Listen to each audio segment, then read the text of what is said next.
Let me tell you something that I know for a fact. This informant, this person that they tried to plan into the campaign and even into the administration, if you believe Axios, he's not the only person that came at the campaign. And the FBI is not the only Obama agency that came at the campaign. I know because they came at me. And I'm looking for clearance from my attorney to reveal this to the public. This is just the beginning. President Trump's former campaign advisor claiming the Obama administration had multiple sources and agencies embedded in the Trump campaign. Here now to react is Andy McCarthy. He's National Review contributing editor and former Assistant U.S. Attorney for the Southern District of New York. These are pretty disturbing charges, Andy. Do you take them seriously? Well, I do take them seriously, David, because my view of it has been from the start that once you know that they went to the FISA court, to me, as a former prosecutor who worked on wiretaps and with informants, it's a much bigger deal to go to a court to get a warrant than it is to use an informant.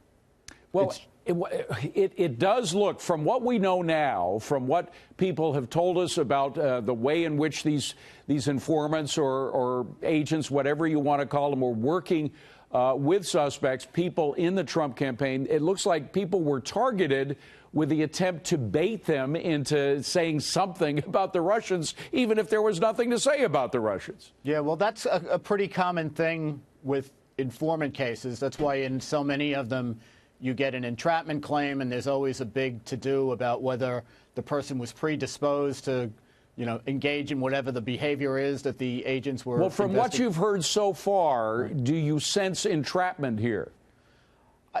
I think there's a difference between legal entrapment, which is very difficult to make out, and equitable entrapment, which is when the agents are pushing really hard. But it looks to me, two things to remember about this, David. Number one, this is a counterintelligence investigation. So in theory, they're not trying to make a criminal case. But are they trying to feed them things to get them to say that Trump is somehow complicit with Russia?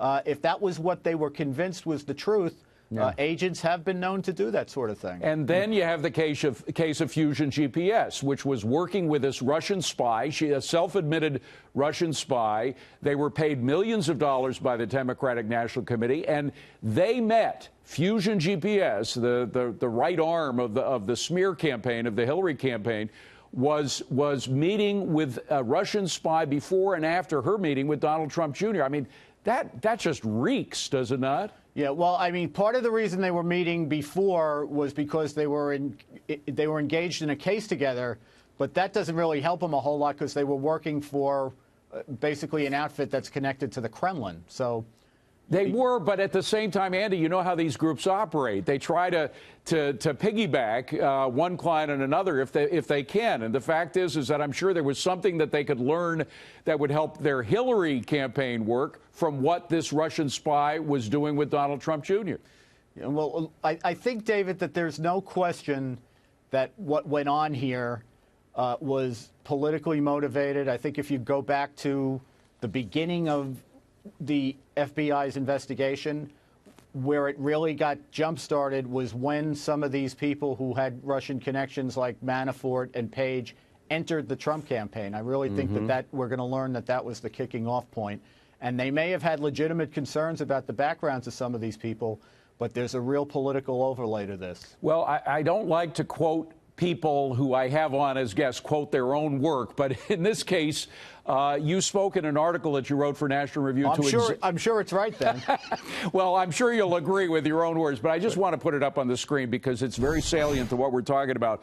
It's all about the question of abuse of power. If counterintelligence authorities were exploited to spy on a political campaign in the absence of strong evidence that the political campaign was in a traitorous conspiracy with a hostile foreign power, that would be a major abuse of power. Is there evidence to believe that abuse of power took place?